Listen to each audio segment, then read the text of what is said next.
Assalamualaikum warahmatullahi wabarakatuh. Perkenalkan, nama saya Novia Zulma dari kelas 2 TIF dengan NIM 2355301165.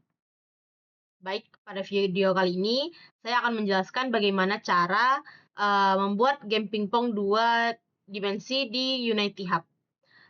Sebelumnya, game pingpong ini merupakan game sederhana 2 dimensi yang dimana kita akan menerapkan ilmu-ilmu fisika kepada komponen-komponen penyusun dari dari game ini. Yang pertama, pastinya dalam pembuatan game untuk pingpong yang kita butuhkan adalah 2 raket yang nantinya akan menjadi 2 player yang bermain mencetak gol dan juga penentu pemenangnya. Lalu ada bola, di mana bola akan menjadi media penghitung media yang akan acuan skor dari lawan masing-masing lawannya. Lalu juga ada papan skor dan juga tiang gol kanan dan kiri. Kita bisa langsung menambahkan sebuah gambar di aset untuk raket kanan dan raket kirinya. Kita bisa tambahkan di sini. Lalu kita juga bisa menambahkan ball di dalam aset. Lalu juga ada bounce, lalu ada script, beberapa script.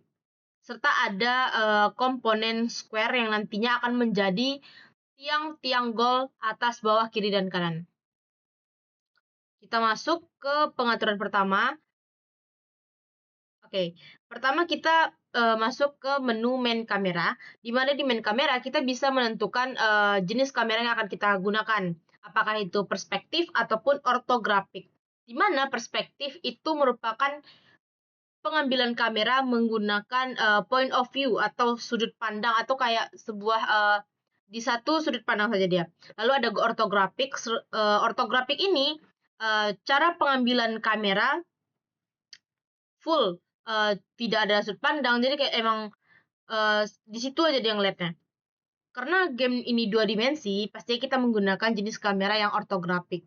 Dia satu di situ saja melihat keseluruhan papan meja dari pertandingan ini. Lalu saya bisa mengatur warna dari background yang saya gunakan. Background dari game pingpongnya. Kali ini saya akan mengatur game pingpong berwarna hijau. Oke,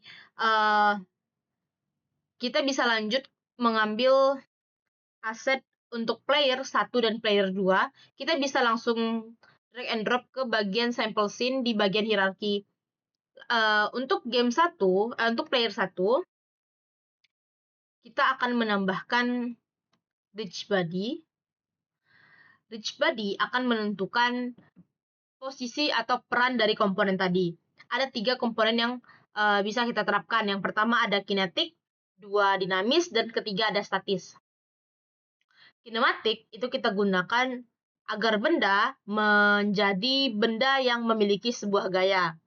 Lalu dinamis kita gunakan untuk mengatur sebuah benda atau sebuah komponen menjadi benda yang bisa distraksi atau di-trigger dengan sebuah gaya. Lalu ada statis, di mana statis ini benda itu tidak bisa dikenai gaya dan tidak memiliki gaya. Untuk player, nantinya akan kita gunakan sebagai kinematik yang akan memiliki gaya. Kenapa kinematik? Karena nantinya raket itu akan memantulkan bola-bola tadi, akan menghalang atau menangkap pantulan dari bola-bola tadi. Maka dari itu, si player harus kita gunakan kinematik agar dia bisa menggunakan gaya. Lalu untuk player 2 juga sama. Player 2 akan diberi Rich Body juga, kinematik. Lalu ada ball, di mana ball ini saya gunakan circle. Lalu ada colornya juga, kita bisa adjust mau warna apa. Sini saya gunakan warna putih. Oke.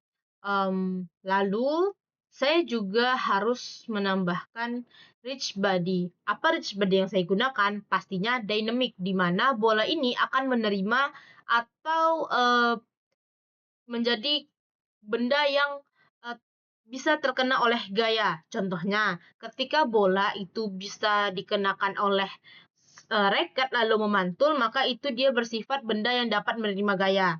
Tetapi ketika kita buat dia statis, maka dia akan lurus saja, tidak akan memantul ke dalam ke raket nanti.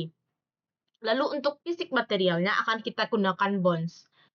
Untuk bounce ini, itu kita gunakan untuk mengatur kelicinan dan juga kepantulan dari bola. Ketika frictionnya bernilai 0, maka kelicinan sebuah permukaan itu akan seperti es. Lalu ketika kita tambah 1, maka kemungkinan dari kelicinan permukaan tadi akan kesat seperti karet. Lalu bounciness akan menjadi parameter kuatnya pantulan dari bola tadi. Kita lanjut ke player 1 goal. Player 1 goal itu merupakan komponen yang berada di sebelah kiri ujung, di mana ininya nanti akan kita set sebagai skor atau sebagai gawang bagi si player satunya. Player 2 juga kita set sebagai gawang dari player 2-nya.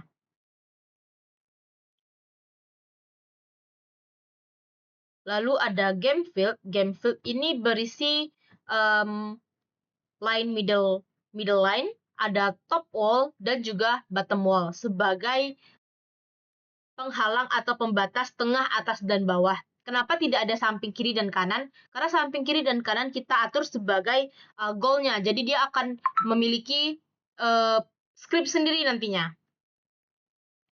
Lalu ada game manager. Nah, game manager ini akan menentukan script apa yang digunakan, lalu ballnya itu dari seed dia ngambil yang mana, terus ada player 1 dia ngambil yang mana, player 2 ngambil yang mana, player 2 goal yang mana, serta skor dari masing-masing player itu juga kita masukkan ke dalam scene-nya. Di player 1 skor dan player 2 goal. Di mana letaknya? Di canvas, di mana pastinya ini akan menjadi sebuah text input menggunakan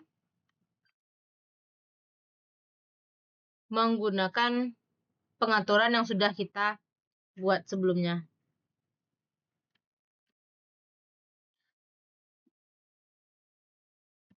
Untuk player 1, pastinya setelah menggunakan bridge body, kita akan gunakan yang namanya script. Untuk apa script ini? Pastinya script ini akan mengatur dari gerakan yang dilakukan oleh si komponen player 1.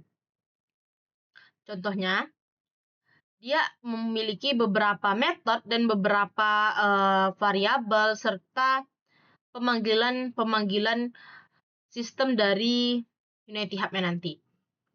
Ada metode start, yang dimana start positionnya itu kita definisikan ke transform position, dimana berarti nilai start positionnya itu kita samakan dengan transform position. Lalu ada movement, ada reset. Nah, untuk movement atau function dari update, kita akan gunakan movement dari vertical 1 dan vertical 2. Di mana pengaturan vertical 1 dan vertical 2 itu bisa kita atur di bagian edit, lalu sebentar, di edit di bagian project setting, di bagian input manager terdapat yang namanya player 1 vertikal dan vertikal 2, di mana vertikal 1 itu merujuk ke player 1 dan vertikal 2 itu merujuk ke player 2. Apa gunanya pengaturan di input manager ini? Ketika player 1 kita inisialisasi menggunakan vertikal saja, maka gerakan negatif dan positif buttonnya itu akan dihandle oleh keyword atau keyboard kita itu di posisi S dan W. Begitu juga dengan player 2 yang kita inisialisasi dengan vertikal 2. Maka gerakan negatif button ataupun positif button atau atas ke bawah itu kita gunakan panah atas dan panah ke bawah. Untuk ballnya sendiri, pastinya kita akan menggunakan file script-nya sendiri. Kita coba buka. Di sini ada ball. Oke.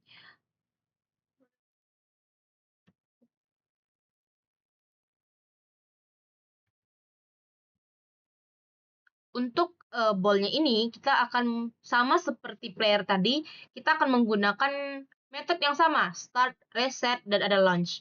Launch ini kita gunakan untuk perpindahan.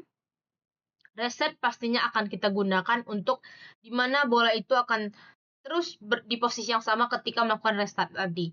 Lalu start position juga kita samakan dengan posisi yang ada di dalam inspektornya. Saya bisa langsung jalankan gamenya.